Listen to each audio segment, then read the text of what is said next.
This is my power drink every morning. 10 kalamansi, ini-squeeze ko dito sa glass without water.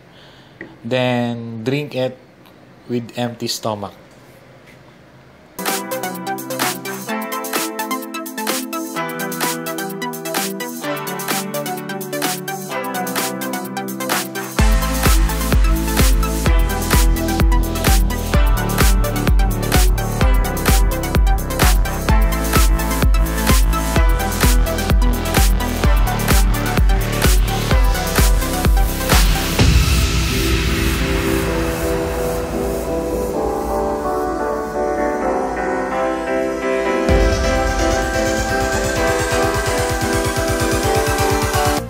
I take this first thing in the morning, pure, no water, no sugar.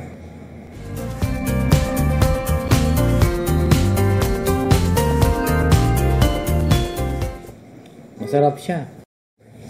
Tapos maghihintay ako ng 1 hour bago ako mag-breakfast. Ginagawa ko yan araw-araw. But honestly, mga 5 days a week ko lang na siya nagagawa. Hopefully magawa ko siya 7 days a week. Bakit ko to ginagawa? Kasi I want to be healthy. And if you want to be healthy, you have to take care of your immune system. You might be asking why calamansi. Kasi yung calamansi is alkaline. If you take it pure, it only becomes acidic kapag in-intake mo siya or minix mo siya with water or sugar. Calamansi is a good source of vitamin C, which is great antioxidant, great immune booster, wound healer, toxin cleaner. Sinishare ko lang sa inyo guys. Kung gusto nyo try nyo.